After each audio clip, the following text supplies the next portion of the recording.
برائے خوشنود امام زمانہ بآواز بلند صلوات.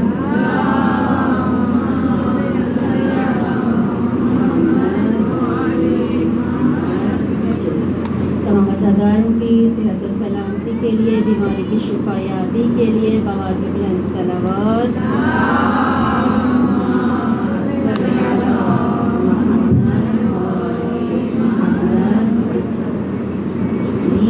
سورہ مبارکۃ الفاتحہ.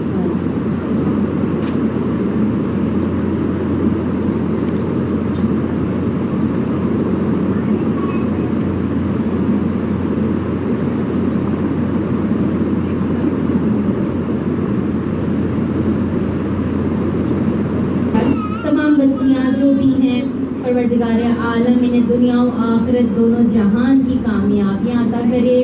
ایک دعا خصوصاً کیا کیجیے کہ بار الہ ہمیں اپنے ماں باپ کے لیے باقیت الصالحات بنا دے، تاکہ ہم خوش ہو جائیں، سرخ روح ہو جائیں، ہم کہہ سکیں کہ ہم نے کچھ کیا تھا. باقیت الصالحات ہو گئے تو پھر تو یہ سلسلہ نسل در نسل ثواب جاریہ کی مانند چلتا رہے گا. تمام عزاداروں کی صحت و سلامتی کے لیے بار دیگر صلوات.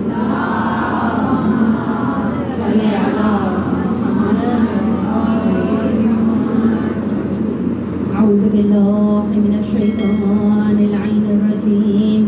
بسم اللہ الرحمن الرحیم. الحمد للہ رب العالمین. الصلاة والسلام علی اشرف الانبیاء والمرسلین، خاتم النبیین بالقاسم محمد. صلی علی محمد. اما بعد فقد قال اللہ تعالی وتبارک فی کتاب المجید والفرقان الحمید وقالہ الحق. بسم اللہ الرحمن الرحیم. وفوض عمری الی اللہ ان اللہ بصیر بالعباد.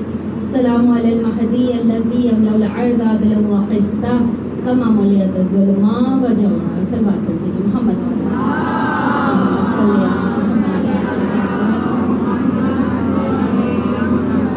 السلام علیکم ورحمۃ اللہ. عزیزان، 5 روز کا آپ کے ساتھ ایک تسلسل، اور آج آخری روز کوشش یہی رہے گی کہ آج گفتگو کو نچوڑ کی جانب لے جائیں اور تھوڑا زیادہ ہوم ورک دیتے جائیں تاکہ اگلے محرم آنے تک محنت آپ کی جاری رہے. ہوم ورک لیں گے، کام لیں گے تو پھر تسلسل برقرار رہے گا. ورنہ آتے ہیں ہر کوئی، سنتے ہیں، جاتے ہیں دوسری جگہ. فقط شرکت کرنے والوں میں سے آپ نہیں ہیں.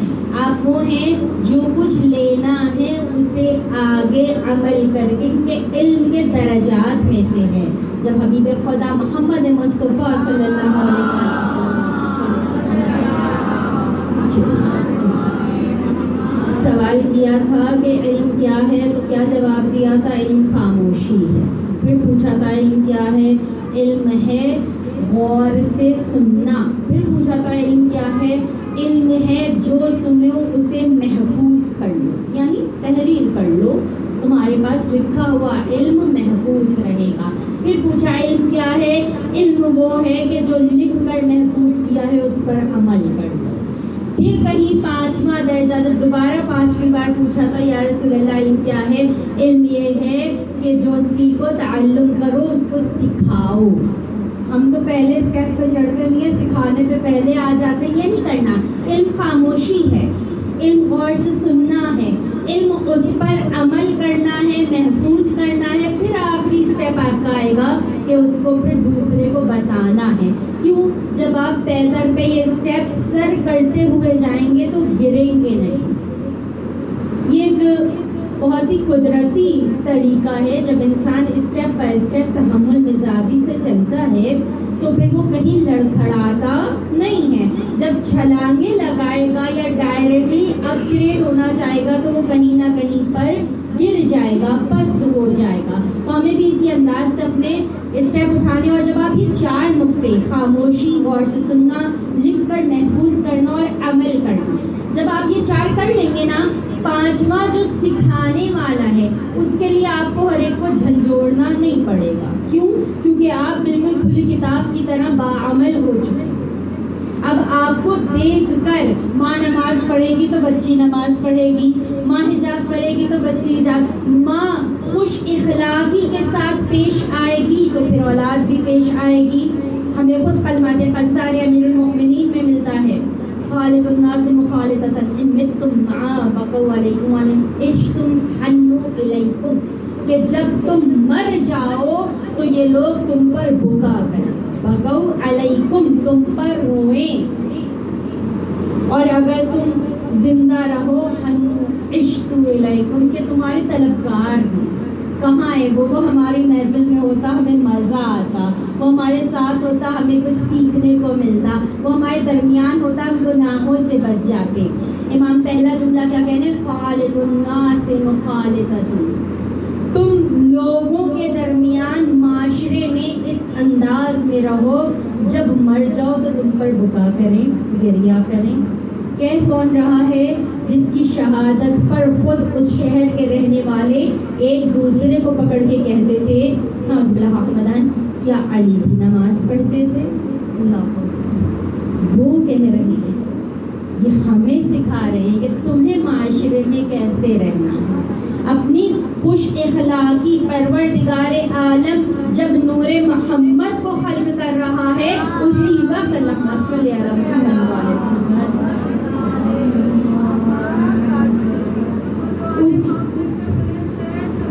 اللہم صلی علی محمد،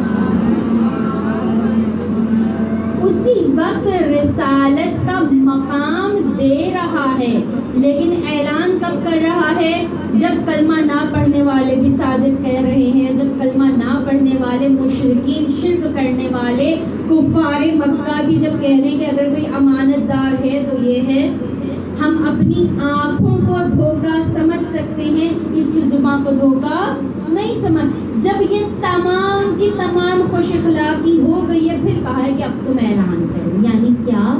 پروردگار عالم طریقہ بتا رہا ہے، خود ناطق قرآن طریقہ بتا رہے ہیں کہ تمہیں اپنے آپ کو اگر معاشرے میں دین کے لیے کچھ کرنا ہے، سب سے پہلے اپنی زبان کا درست استعمال۔ زبان شیریں تو ملک گیرے، فارسی کی کہاوت ہے، اردو میں بھی بیشتر استعمال ہوتی ہے، زبان شیریں ملک گیرے۔ زبان جتنی آپ کی میٹھی رہے گی، آپ سلطنت ہائے زمان کریں گے، زمانوں پر آپ کی سلطنت، یہ نہیں کہ آپ کی بڑی سی کرسی پہ، نہیں، سلطنت معیار میں کہ آپ کی بات کو اہمیت دی جائے گی، آپ کے منصب کو سمجھا جائے گا، آپ کا احترام کیا جائے گا۔ کب؟ جب آپ کی، اور آپ یہ خود سوچئے، اگر کوئی آپ کے سامنے بہت ہی تند آواز میں بول رہا ہو، بہت ہی چیخ کر گفتگو کر رہا ہو، آپ کا دل نہیں چاہے گا کہ اسے زیادہ دیر آپ اس کے ساتھ بیٹھیں، اور پھر ہوگا کیا؟ آہستہ آہستہ لوگ اس کی صحبت کو رد کرنا شروع کر دیں گے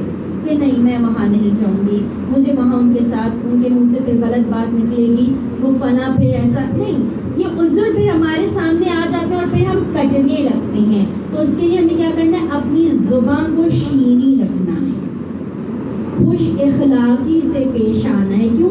کیونکہ خوش اخلاقی رہے گی، رب کریم کہہ رہا ہے کہ وہ جو رحمت للعالمین میں نے بھیجا ہے وہ اخلاق کے معیار پہ ہے۔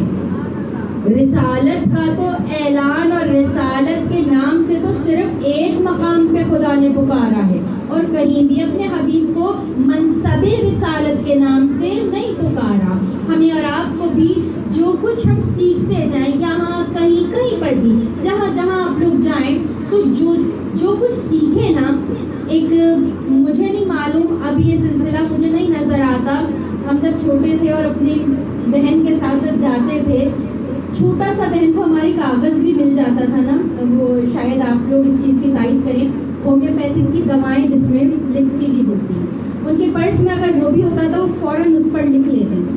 ہم لوگ بعض اوقات تنگ آتے تھے، کیا کر رہے؟ نہیں، یہ عالم دین نے اہم پوائنٹ بتایا، اہم نقطہ بتایا۔ کیوں؟ کیونکہ رسول نے کہا ہے کہ لکھ کر تم محفوظ کر لو، علم کو لکھ کر تم اپنا قیدی بنا لو تاکہ یہ تمہارے پاس محفوظ رہے۔ جس عقل میں تم محفوظ کرو گے، تمہاری عقل کا معیار اتنا نہیں ہے۔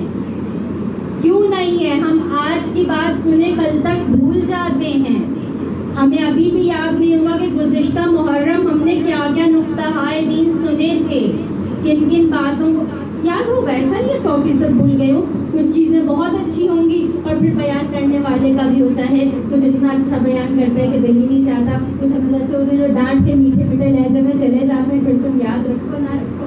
بہرحال سے جو کچھ سیکھا ہے اس پر ہمیں عمل کی جانب آنا ہے. آج اس گفتگو کو نچوڑ کی جانب لے کر جاتے ہیں کہ عظمتی قرآن اور خود قرآن کریم کلام بلاغت سے امیر المؤمنین مولا متقیان علی بن ابی طالب علیہ السلام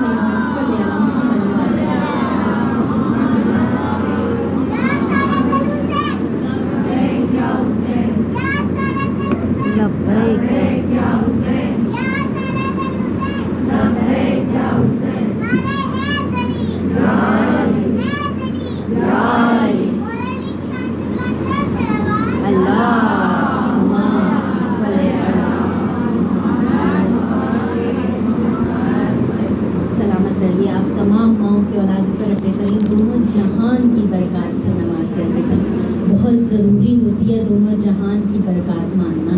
اس جہان کی برکات پہ نہ ہی ہمیں اکتفا ہے اور نہ ہی ہم اس کو لے کے چپ ہو جائیں گے. ہمیں اس جہان کی بھی ساری برکات انشاءاللہ چاہیے. ساقی کوثر کے دست مبارک سے حوض کوثر کا جام بھی پینا ہے انشاءاللہ. عزم کلام بلاغت کا آج کلی تعارف کا ایک خلاصہ پیش کریں گے آپ کے سامنے، اور ہمیں تفاسیر کی کتابوں میں بھی اور خود علماء کرام کی صحبت میں بھی جو ہمیں ملا ہے کیا کہ قرآن کو قرآن سے سمجھو. تفسیر المیزان کو اگر آپ اٹھا کر دیکھیں، یقیناً آغا جواد آملی پروردگار عالم ان کی حیات طولانی کرے اچھی صحت کے ساتھ. آغا جواد آملی نے نا بہت اس پر محنت کری ہے، بہت محنت کری ہے. میزان تفسیر المیزان جو ہے یعنی قرآن کی تفسیر قرآن کی ہی زبان سے. آپ اگر اس میں سے ہی دیکھ لیں تو ایک ایک آیت کو اٹھائیے، پروردگار عالم کلام بلاغت کا تعارف کس طرح کرا رہا ہے کہ ہم نے اس کو خلق کیا ہے. نحنو نزل القرآن، ہم نے اس کو نازل کیا ہے، ہم ہی اس کی حفاظت کریں گے. اس سے پہلے جتنے بھی صحیفے نازل ہوئے، جتنے بھی کتاب ہائے آسمانی نازل ہوئی، کسی میں بھی رب کریم نے یہ اسٹینزا، یہ جملہ، یہ سینٹینس نہیں کہا. اور پھر ہم نے دیکھا کہ تحریف بھی ہوتی رہی، چاہے وہ زبور کی دعائیں ہوں، چاہے وہ انجیل ہو، توریت ہو، صحف ابراہیم ہو، اور خود جناب داؤد کے صحف ہوں، دیگر صحف، یعنی لگ بھگ جو تعداد علماء کرام بیان کرتے ہیں 108 108 تعداد ہیں صحف اور کتاب ہائے آسمانی ملا کر. سوالات انبیاء پر جو پیدر پہ نازل ہوں یا خدا کی جانب سے. لیکن اس میں سے اگر رب کریم نے کہا ہے ہم نے اسے نازل کیا ہے، ہم ہی اس کی حفاظت کریں گے، تو فقط کلام بلاغت کے لیے. اور یقیناً کفار مکہ کو، مشرکین مکہ کو یہ برداشت نہیں ہوتا تھا، حقیقتاً نہیں ہوتا تھا. پھر رب کریم نے سورہ بنی اسرائیل میں یہ کہہ دیا کہ اگر تم دعویٰ کرتے ہو کہ یہ کتاب جھوٹی ہے یا خدا کی نہیں ہے تو جاؤ تم اس کے جیسی کوئی اور کتاب لے. یہ کب کہا ہے؟ سورہ بنی اسرائیل کی جگہ ترتیب قرآن ابھی تک علماء میں اس پر بحث چلتی ہے کہ ترتیب قرآن دی کس نے ہے، کیونکہ ہم جب ترتیب دیکھتے ہیں تو کبھی مکی سورہ آ جاتی ہے، کبھی مدنی سورہ آ جاتی ہے، پھر کبھی قیامت سے ڈرانے والی چھوٹی چھوٹی صورتیں آ جاتی ہیں، کبھی ان مقامات کی جو رب کریم نے بنائے ہیں نعمتوں کی صورتیں. یعنی اگر ہم دیکھیں تو مکی مدنی مکس ہو کر ہماری نظروں سے گزرتی ہیں. ایسا نہیں ہے کہ بھائی مکے میں پہلے تھے، مکہ کی صورتیں پہلے آ جاتی، مدینہ میں بعد میں تھے، مدینہ کی صورتیں بعد میں. نہیں، ترتیب دی ہے. اور بعض علماء کرام یہ کہتے ہیں، اپنا تجزیہ پیش کرتے ہیں کہ یہ ترتیب خود ختم مرتبت احمد مجتبی محمد مصطفیٰ صلی اللہ علیہ وسلم کی بتائی ہوئی ہی ترتیب ہے. بہرحال ترتیب جس نے بھی دی ہو بہت ہی خوب دی ہے. رب کریم سورہ بنی اسرائیل جو 15ویں پارے میں ہے، جو قرآن کا بالکل سینٹر ہے، ٹھیک ہے، سورہ بنی اسرائیل میں پروردگار عالم ارشاد فرما رہا ہے، غالباً آیت نمبر 82 ہے، 82-83، آپ اس پہ ضرور دیکھیے گا، تحقیق کیجیے گا کہ اگر تم اس کے مقابل لا سکتے ہو تو کوئی اور کتاب لے آؤ۔ پھر اس کے بعد پروردگار عالم قرآن کریم کے سورہ ہود میں، سورہ ہود قرآن کریم کا 11واں سورہ ہے، اور اس میں پروردگار عالم، یعنی ترتیب بھی کتنی خوبصورتی سے دیا، ہماری جانب قربان ہو اس کی ترتیب دینے والے پر۔ عزیزاں 11ویں سورہ میں رب کریم کیا کہہ رہے ہیں؟ سورہ ہود میں کچھ نہیں تو 10 سوریں ہی 10 گزر گئی ہیں، 11ویں سورہ میں کہہ رہے ہیں 10 ہم نے بیان کر دیے، تم اگر لا سکتے ہو 10 سوریں ہی اس کے مقابلے پر لے آؤ۔ پھر کہا اچھا جیسے جیسے یہ آیت نازل ہو رہی تھی نا، تھوڑے تھوڑے وقت کے بعد، مہینوں کے بعد، سالوں کے بعد کفار مکہ میں نا ایک عجیب سی ہلچل مچ جاتی تھی، اور بڑے بڑے اپنے علماء کو، جید علماء کو، جید شعراء کرام کو، کیونکہ عربی زبان فصیح و بلیغ زبان ہے، اس کے شاعر بھی بہت ہی زیادہ تحقیق والے ہوتے ہیں، بلا لیتے تھے، بیٹھے اس کا ہم جواب لیں گے، اس کا۔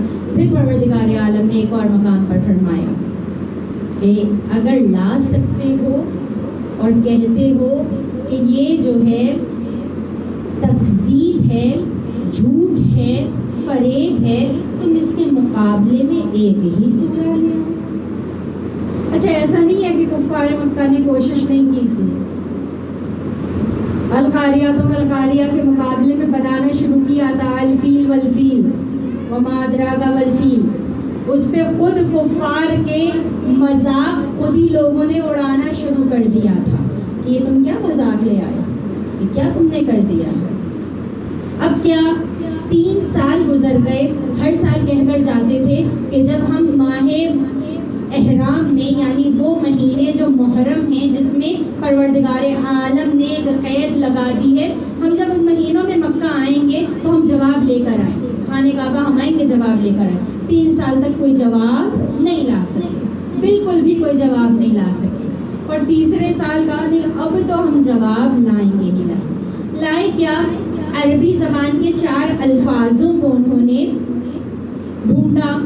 پہلا جو لفظ تھا، اس وقت باقی الفاظ میرے ذہن میں نہیں ہے، لیکن پہلا لفظ جو تھا وہ مذاق اڑانے کے معنی میں تھا، اور اس میں یہ کہا گیا تھا کہ تم اس کتاب کا مذاق اڑاتے ہو، یعنی خدا کی طرف سے تنبیہ کی جا رہی تھی، یاد دلایا جا رہا تھا۔ اس کے بعد بھی وہ تمام کفار ہاتھ پہ ہاتھ دھر کے بیٹھ کے کہتے ہیں یقیناً ہم یہ ماننے پر مجبور ہیں کہ یہ کتاب معجزہ ہے۔ نہ صرف کفار بلکہ عیسائی، یہودی بھی رسول سے دوستی کے راستے ڈھونڈتے تھے۔ سورہ مائدہ میں رب کریم کہہ رہے ہیں کہ میرے حبیب یہ لوگ تم سے کہتے ہیں کہ ہم تم سے دوستی کرنا چاہتے ہیں، ہم ایمان لانا چاہتے ہیں، جبکہ یہ تمہاری پشت پر تمہارے خلاف تیاریاں کرتے ہیں۔ اے رسول یہ لوگ جھوٹے ہیں، یہ لوگ فریب ہیں۔ پروردگار عالم اپنے حبیب کو بتاتا جا رہا ہے کہاں کہاں تمہیں دھوکہ دینے والے موجود ہیں۔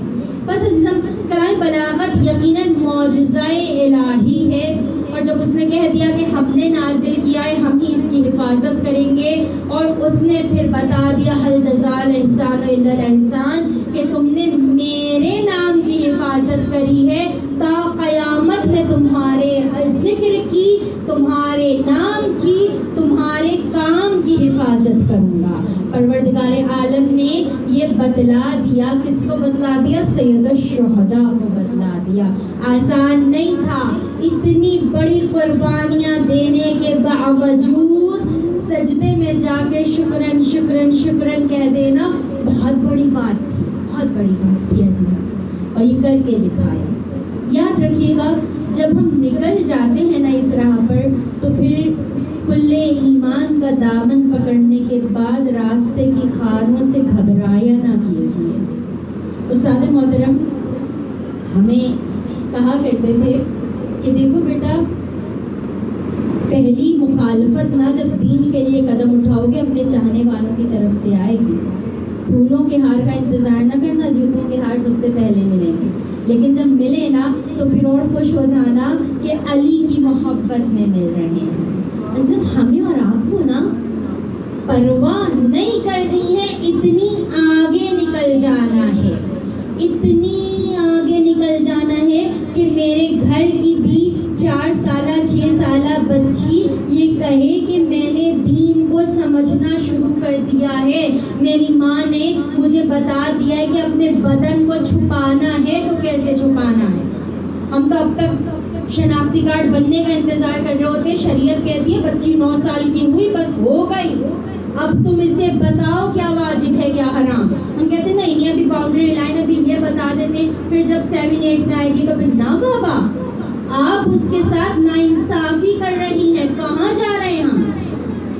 اور آج کے زمانے میں تو ہم جا ہی نہیں سکتے نا، میڈیا جو ہے وہ سب کچھ آپ سے پہلے دکھا رہا ہے، بہتر ہے کہ آپ بتا دیں، راستے بتائیے اور پھر کہیے کہ اس پہ رہو گے تو فائدہ ہوگا، اس جانب بھٹک جاؤ گے تو آگے جا کے تمہارا ہی نقصان ہے،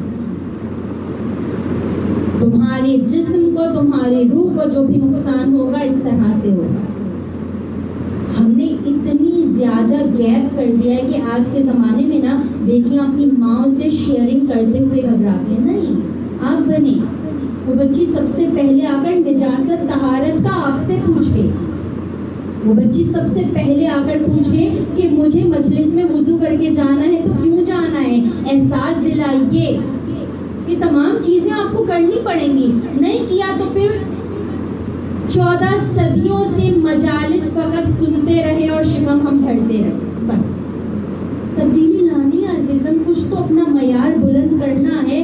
میں کہہ تو سکوں مولا مجھے اب لگ رہا ہے کہ میں ایک قدم آپ کے قریب آ گئی، مولا باقی آپ مجھے خود ہی کھینچ کر بلا لیں گے، اور لطف ہوگا جب کھینچ کر بلائیں گے کہ یہ میرا چاہنے والا ہے یہ میرے پاس آ جائے، یہ میرا چاہنے والا ہے یہ اس کو مجھے دے دو، کتنا اچھا محسوس ہوگا عزیزم۔ امام ہفتم امام موسی کاظم علیہ السلام فرماتے ہیں اللہم صلی علی محمد۔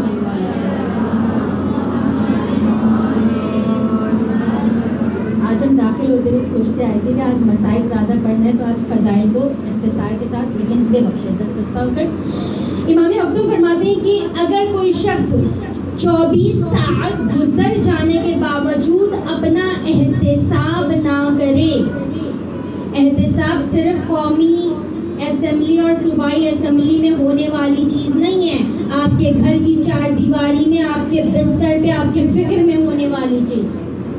یعنی کیا؟ اپنے آپ کو چیک آؤٹ کرو، پورا دن کیا کیا۔ یہ چیز ہم نے بچوں پر اپلائی کری ہے اور ہمیں نتیجہ بھی اس کا بہترین ملا۔ آپ دیکھیے امام معصوم کیا کہہ رہے ہیں، 24 ساعتیں گزر جانے کے باوجود اگر کوئی اپنا احتساب نہ کرے، احتساب مشکل ورڈ لگتا ہے پاکستان میں رہنے والوں کو، آسان کر دیں، اگر کوئی 24 گھنٹے گزر جانے کے باوجود اپنے آپ کو چیک نہ کرے اس نے کیا کیا، کیا اچھا کیا، کیا برا کیا، تو پھر وہ ہم میں سے نہیں ہے۔ 7واں امام کہہ رہے ہیں وہ ہم میں سے نہیں ہے۔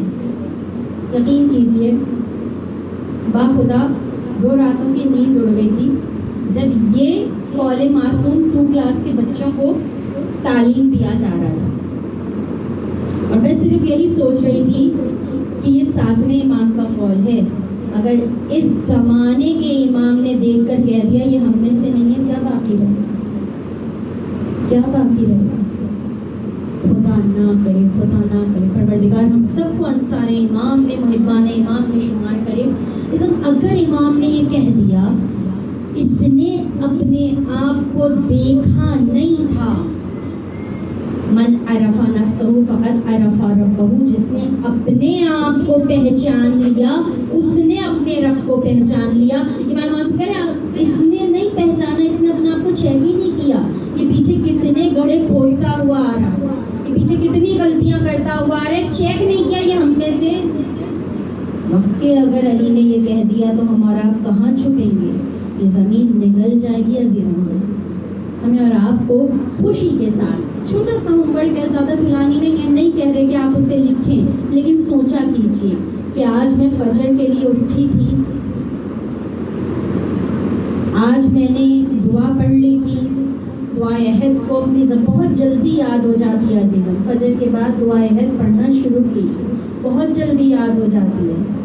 اور پھر دعا عہد کو محسوس کریں، اپنے ہاتھوں کو مثل عہد رکھ کے پڑھیں اور محسوس کریں کہ مولا کا دست مبارک جب میرے ہاتھ کے اوپر ہوگا میں کیسے مولا سے عہد، کیسے وعدہ کروں.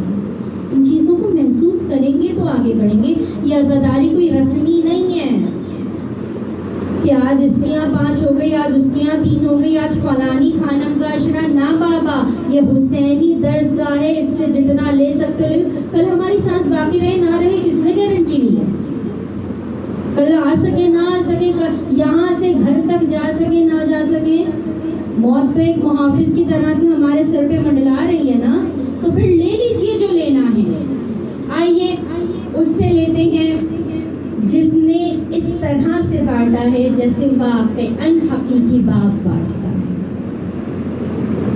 اور صرف اس نے ہی نہیں بانٹا، کل ہم نے ذکر کیا تھا کہ حیدری خون جب بولتا ہے نا تو پھر سن چاہے 30 برس کا ہو، 32 برس کا ہو، 40 برس کا ہو یا 4 برس کا، جب حیدری خون بولتا ہے تو برملا بولتا ہے. پھر اسے کسی کا خوف نہیں رہتا. مولا آپ نے کہہ دیا کہ آپ ہمارے باپ ہیں تو ہمیں بھی محسوس کر لینے دیجئے کہ ہم نے بھی کچھ حیدری خون ہے. مولا آپ نے یہ خوشی ہمیں دی ہے، ہمیں بھی محسوس کر لینے دیجئے کہ مولا آپ نے ہمارے لیے دعا کری ہے. ہم نے حیدری خون بہت جوش میں ہے، ہم سن نہیں سکتے کچھ بھی. کیوں سنیں جس کے لیے قرآن کہہ رہا ہے کہ یہ قرار غیر فرار ہے.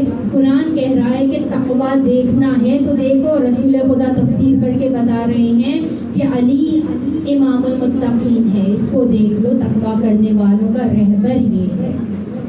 اور پھر اگر آ جاتا ہے ایمان کی گفتگو تو پھر قرآن ایمان پہ جہاں آیت نازل کرتی ہے حبیب خدا وہیں پر کہہ دیتے ہیں کہ آج خندق میں کل ایمان کل کفر کے مقابلے پر جا رہا ہے. جہاں پر قرآن علم کی بات کر دیتا ہے حبیب خدا فوراً کہہ دیتے ہیں کہ علم کا دروازہ تو میرا علی ہے. تو عزیزاً ہم دیکھیں کون ہے ہمارا روحانی باپ. جتنی منزلتیں، مقام، جتنے اچھے شجرے میں لگائے ہیں علی کے چاہنے والوں کو اور کسی کو نہیں ملے. خود ہم نے کل ایک روایت آپ کے سامنے شیئر کی تھی، آپ کے سامنے گوش گزار کی تھی. آج ایک اور سکینہ بنت الحسین کا ذکر کرنا ہے، شہادت بیان کرتی ہے شہزادی سے ہی جو ایک روایت ہے وہ آپ کے گوش گزار کرا دی. ہم نے کل حوالہ دیا تھا کہ شہزادی نے جناب ام کلثوم سے اور جناب ام کلثوم نے فاطمہ بنت ختم مرتبت سے اس روایت کو نقل کیا. اور شہزادی کونین کیا فرماتی ہیں کہ میرے بابا جب معراج پر گئے تھے بعض قصر ان کی نگاہوں سے گزرے تھے. قصر یعنی کیا؟ محل گزرے تھے. کوئی سرخ یاقوت کا محل تھا تو کوئی سبز زمرد کا محل تھا. اور ہر محل کے باہر نا ایک تختی لگی ہوئی تھی. پہلے محل کے باہر لگی تھی تختی اشہد ان لا الہ الا اللہ محمد رسول اللہ، اشہد ان علی امام الناس، علی انسانوں کا امام ہے. آگے بڑھے تھے تو پھر یہی لکھی ہوئی تھی شہادتیں، لیکن علی امام المتقین لکھی اور پھر آگے لکھا تھا بخن بخن یعنی مبارک ہو کہ جو علی کے شیعہ ہیں انہیں یہاں پر فقط خوشی ہی ملے گی. عزیزم روایت کون کر رہا ہے؟ راوی کون ہے؟ سکینہ بنت الحسین. کربلا یعنی عراق، شام اور ایران میں شہزادی کا نام رقیہ ملتا ہے. اس کی جانب پہ ابھی ہم آئیں گے کہ رقیہ نام تاریخ میں کیسے مشہور ہو گیا. اور پاک و ہند میں نام جو مشہور ہے وہ سکینہ بنت الحسین ہے. بنت الحسین میں دل کا سکون ہے. رقیہ کہتے ہیں گریہ کرنے والی، وہ جو شدت کے ساتھ گریہ کرے. اور خود سکینہ بنت الحسین کا ہمیں ملتا ہے کہ 132 ہجری تک بنو امیہ کی حکومتیں تھیں. اور بنو امیہ کے دور میں کسی کو اتنی بھی اجازت نہیں تھی کہ وہ زندان کے نزدیک بھی چلا جائے۔ 61 ہجری سے 132 ہجری تک آپ لوگ منہا کر کے دیکھیے گا، مائنس کر کے دیکھیے گا اسے، کہ کتنے سال تک شہزادی بنت الحسین کی قبر مبارک پر کوئی جا بھی نہیں سکتا۔ بنو امیہ کا دور ختم ہوا، بنو عباس کا دور آیا، اس میں یہ ہوا کہ لوگ گئے اور دیکھا کہ یہاں پر ایک چھوٹی سی قبر بنی ہوئی ہے مگر اس پر کوئی نشانی نہیں ہے۔ جب کوئی نشانی نہیں ہے تو ان لوگوں نے ایک دوسرے سے پوچھنا شروع کیا، سوچنا شروع کیا، تو نتیجہ یہ نکلا کہ علی بن ابی طالب کی بیٹیاں زینب بنت علی، ام کلثوم بنت علی، ان کا تو ہمیں مدینے کی زمین پر نوحہ ملتا ہے۔ جناب ام کلثوم کے بہت ہی گریہ خیز نوحے ہیں جب کاروان پلٹ کر واپسی مدینہ آیا تھا کہ اے میرے نانا کے مدینے ہمارے آنے کو قبل، جناب ام کلثوم کا گریہ ہے بہرحال۔ کہتے ہیں یہ دونوں تو شہید نہیں ہوئے، یہ قبر کسی اور کی ہے۔ تو ان میں سے گفتگو کرنے والوں میں سے ایک نے کہا کہ علی کی ایک بیٹی تھی جن کا نام رقیہ تھا، جو جناب مسلم بن عقیل کی زوجہ بھی تھی۔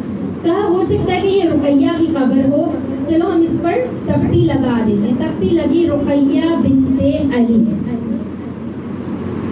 جب رقیہ بنت علی کی تختی لگی تو آج سے 112 سال یا 120 سال پہلے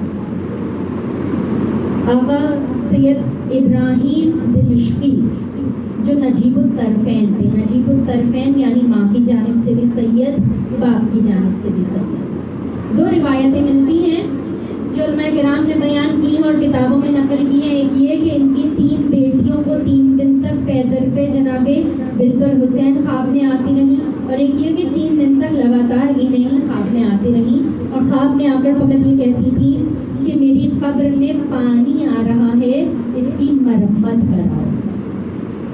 یہ جب حاکم کے پاس لے گئے، اس وقت جو ہے شام میں حاکم ترک کا تھا، ترک کا حاکم تھا جو ترکی تھا، اس نے کہا کہ اے آقا آپ کا بہت احترام ہے، آپ کوئی بات غلط بیان نہیں کر سکتے، آپ سید زادے ہیں، یقیناً آپ درست کہہ رہے ہیں، اس کا اختیار میں آپ کو ہی دیتا ہوں، آپ کی بیٹیاں جیسے آپ نے دیکھا ہے اسی طرح آپ لوگ کریں۔ باقاعدہ بعض یہ بیان کرتے ہیں کتابیں کہ 3 روز تک، بعض کہتی ہیں روزہ رکھا، بعض کہتی ہیں کہ انہیں بھوک ہی محسوس نہیں ہوئی، نہ انہیں نہ ان کی 3 بیٹیوں کو۔ اب جب چاروں جانب سے پردہ کر کے اور زندان میں قبر بنت الحسین کو کھودنا شروع کیا، آج شہادت میں پوری پڑھوں گی لیکن اس واقعے کو مکمل کرنے کہ جب کھودا ہے تو کھودنا نہیں پڑا، ذرا سی مٹی ہٹائی تھی کہ لاشاں نظر آئے۔ سوال ہوتا ہے نا کہ قبر کیسے بنتی ہے؟ باقاعدہ پوری گہرائی کے ساتھ کھودی جائے، دونوں جانب کی دیواروں کو تھوڑا سخت رکھا جائے، تعمیر جو قبر کی ہوتی ہے ایسے ہی ہوتی ہے۔ زندان میں ایک بھائی خاردار زنجیروں سے بہن کی قبر ہاتھوں سے کھود رہا۔ سید سجاد نے کسی بیلچے سے سکینہ کی قبر نہیں کھودی تھی، ہاتھوں سے مٹی اتنی ہٹائی تھی کہ بس میری بہن سپرد خاک ہو جائے۔ آقا سید ابراہیم دمشقی نے جب پوری مٹی کو اوپر سے ہٹایا ہے، تینوں بیٹیوں نے مل کر جسم بنت الحسین کو نکالا ہے، تو آقا ابراہیم دمشقی حیران ہو گئے، کہتے ہیں اتنی چھوٹی سی تو امیر المؤمنین کی بیٹی نہیں ہو سکتی، یہ تو لگ بھگ کوئی 3 یا 4 سال کی بچی لگتی ہے، یہ یقیناً مولا حسین کی بیٹی ہوگی۔ قبر کی تعمیر کے بعد، آج سے 112 یا 120 سال پہلے جو قبر کی تعمیر ہوئی، تب قبر کی تعمیر کے بعد تختی پر نام تبدیل کیا گیا، رقیہ بنت الحسین، بنت العلی ہٹا کے بنت الحسین۔ سوال یہ آتا ہے جس نے اتنے مسائل اٹھائے ہوں، جس کی پسلیاں ایک بھی سالم نہیں تھی، جس کی گردن پہ رسی کا اتنا زور تھا گردن کا گوشت تک نظر آنے لگا تھا۔ ذہنوں میں رکھیے گا 3 سال 10 ماہ کی بچی ہے، مکمل 4 سال کی بچی نہیں۔ یہ عالم ہے اور اس بچی کو، چھوٹا بچہ آپ جانتے ہیں، جن ماؤں کی گودیاں آباد ہیں جانتی ہیں، چھوٹی بچیاں خصوصاً بیٹیاں جب تڑپتی ہیں نا تو بابا بابا، یہ بچی جب آنکھوں کو بند کرتی تھی ایک جملہ کہتی تھی، بابا بابا۔ زمین زندان پہ باپ کے نام کو لکھتی تھی، پھر کہتی تھی بابا بابا۔ ارے حاکم کی طرف سے، یزید ملعون کی طرف سے حکم ہوا، اے علی ابن الحسین، اس بچی کا گریہ ہمیں آرام نہیں کرنے دیتا، اس کو الگ قید خانے میں ڈالا جائے گا۔ میں قربان جاؤں اس بھائی کے جو اپنی بہن کو خود ارے زندان سے کال کوٹری تک چھوڑنے جا رہا ہے۔ جانتے کیا عالم تھا؟ ہم ابھی روشنی میں بیٹھے ہیں نا، ہم اس کا احساس نہیں کر سکتے۔ ذرا اندھیر کر کے بیٹھا کرو، سوچا کرو۔ ارے سکینہ ایک کے بعد دوسرا، دوسرے کے بعد تیسرا، جب قید خانے آگے بڑھتے جاتے تھے، گنجائش کم ہوتی جاتی تھی۔ جب آخری قید خانہ، آخری کال کوٹری تک پہنچا ہے نا، میرا مولا سید سجاد کھڑا بھی نہیں ہو سکتا تھا۔ سکینہ کو اس سے بھی آگے الگ تاریخ کال کوٹری میں ڈالا گیا۔ ارے بچی پر اتنا خوف تھا، ہاتھ کو ہاتھ نظر نہیں آتا تھا۔ ارے اپنے بھیا کو مضبوطی سے پکڑ کے کہتی ہے، بھیا بھیا میں بابا کو نہیں دوں گی، بھیا بھیا مجھے یہاں پہ اکیلا نہ چھوڑو۔ سید سجاد وہی کال کوٹری زندان کے باہر دیوار سے ٹیک لگا کر بیٹھ گئے۔ سکینہ سکینہ ہم موجود ہیں، اے میری بہن گھبرانا نہیں۔ لیکن جب سکینہ کی کوئی آواز نہ آئی نا، میرا مولا کہتا ہے، اے زندان کے دربان، مجھے لگتا ہے میری بہن مر گئی ہے۔ ارے اب تو اسے نکال دو، اب تو اسے ہمیں دے دو۔ ارے میرے مولا نے بہت منتیں کی ہے سکینہ کی خاطر، سکینہ کو کال کوٹری سے نکالا گیا۔ آزادارو سید سجاد سکینہ کو تھام کے ارے زندان میں باقی بیویوں کی جانب لائے، مگر جانب آنا تھا، سکینہ کو قرار نہ آیا۔ ارے پھوپھی اماں کی گود میں آئی، سکینہ سوئی ہے۔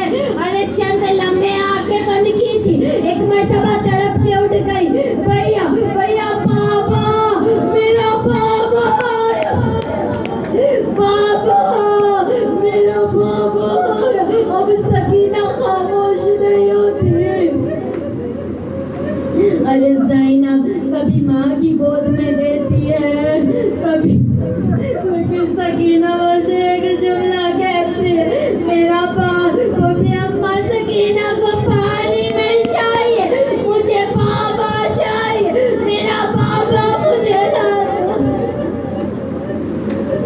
ارے یزید ملعون نے دربار شام میں وہی تشت جس پہ گستاخی کر رہا تھا سر حسین سے، وہی تشت سر حسین کا زندان میں آیا۔ بچی نے ابھی تشت کو دیکھا، ایک جملہ کہا، مجھے کھانے کو کچھ نہیں چاہیے، سکینہ بھوکی نہیں ہے، سکینہ کو بابا چاہیے۔ ارے جیسے ہی زندان میں تشت آیا، سید سجاد کھڑے ہو گئے، السلام علیکم یا بتاؤ میرے بابا پر سلام۔ ارے ایک ایک بیوی کھڑی اور یہ بچی حیران ہے، یہ کیسا سلام ہے؟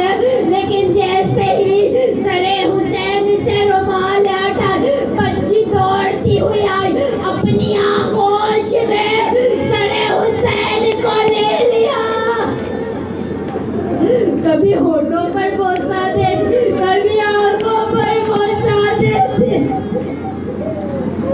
جانتے ہیں زدان، ارے 3 روز تک 3 شب تک شہزادی سکینہ کی قبر کی تعمیر چلی. آقا ابراہیم کی بچیاں لاشیں سکینہ کو لے کر بیٹھی تھی، ہر تھوڑی دیر بعد تڑپ کے رونے لگتی تھی. ارے جب اس عمل کے بعد آقا ابراہیم نے پوچھا نا بیٹا محبت سکینہ ایک جانب لیکن ہر تھوڑی دیر بعد تڑپ تڑپ کے کیوں رہتی؟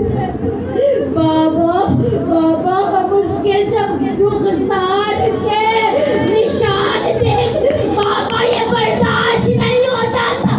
بابا اس کے رخسار اتنے صدیوں بعد بھی نیل کی مانند تھے. ذرا انصاف سے بتائیے گا ایک بچے کو ایک تھپڑ پر نشان رہ جاتا ہے، 2 لگے اور رہ جاتا ہے. سکینہ کو اتنے تماچے بعض اوقات سمجھ نہیں آتا. مولا میں آپ کے جسم پر 950 تیروں کی تعداد گنوں یا میں یہ سوچوں سکینہ کے تماچے کتنے لگے، کئی صدیوں بعد بھی نشان نہ. سکینہ نے باپ کا سر لیا ہے نا، ارے کبھی باپ کے رخساروں پر بوسہ دیتے، کبھی باپ کے پیشانی پر بوسہ دیتے. اے میرے بابا، اے میرے پیارے بابا، بابا کس نے یہ ظلم کیا؟ بابا یہ مسلمان بہت ظالم ہے. بابا سکینہ جب آپ کو یاد کرتی سکینہ تماچے کھاتی تھی. بابا جب میں نے پہلی بار آپ کا سر مانگا تھا بابا مجھے نیزہ بھی مارا گیا.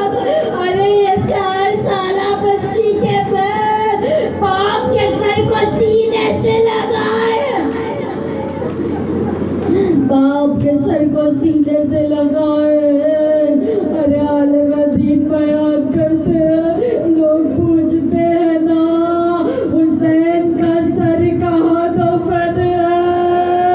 ارے ذرا سکینہ سے پوچھ لو. بچی بابا کے سر کو آغوش میں لے کر روتے روتے خاموش ہو گئی تھی. ماں نے کہا ہے بیٹا سید سجاد. سکینہ کو قرار آ گیا، لاؤ سکینہ کو ہماری آغوش میں دے دو. آزادارو سید سجاد نے نزدیک آ کر دیکھا،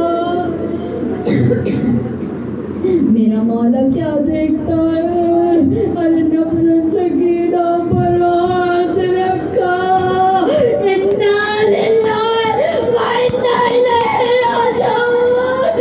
وہ بھی اماں بابا کو رونے والی چلی گئی، وہ بھی اماں سکینہ اب باقی نہیں ہے. ارے زندان شام میں قرآن بپا ہو گئے، حسین کو رونے والی چلی گئی، بابا کرنے والی چلی گئی.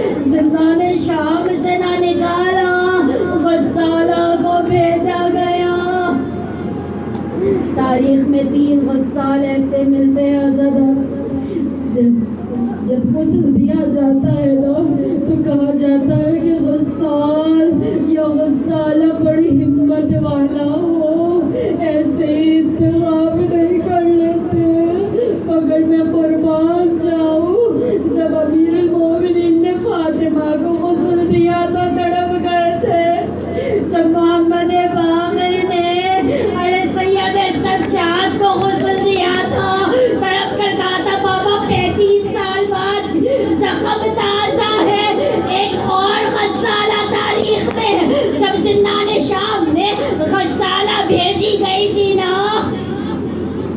غسالہ نے تڑپ کر کہا تھا اے بیبیو مجھے اتنا بتا دو، ارے اس بچی کو ایسا کیا مرض تھا؟ اس کا کرتا جسم سے جدا نہیں ہوتا. ارے اس کا کرتا جسم سے جدا نہیں ہوتا. بی بی کیا جواب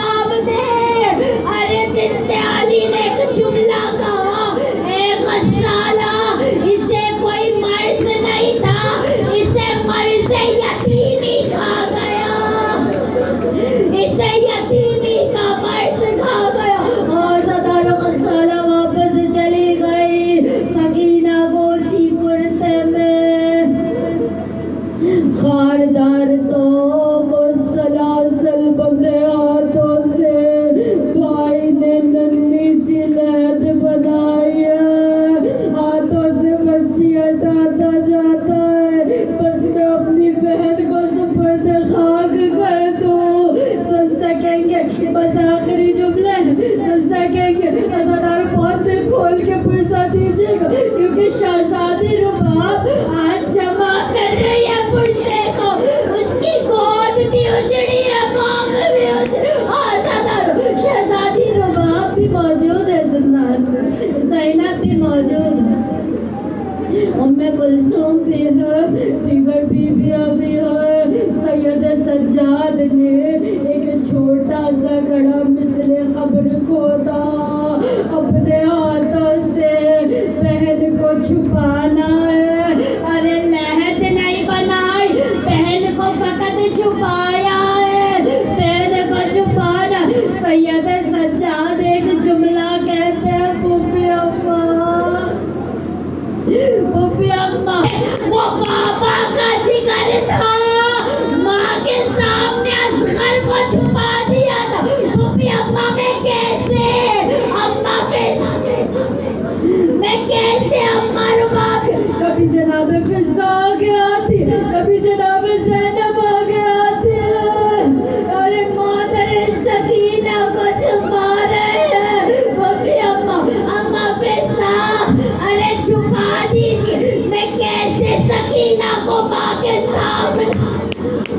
یہ جملہ کہنا تھا, قبر سکینہ سے آواز آئی, لاؤ سجاد, لاؤ ہماری امانت ہمیں دے دو. بس عزادارو, سکینہ کو دفنا دیا, ماں تڑپتی رہ گئی. احسان تیرے میں دفنایا تھا, ارے کبھی ماں پھر تیرے میں نہ بیٹھی, کبھی ماں پھر سائے میں نہ بیٹھی.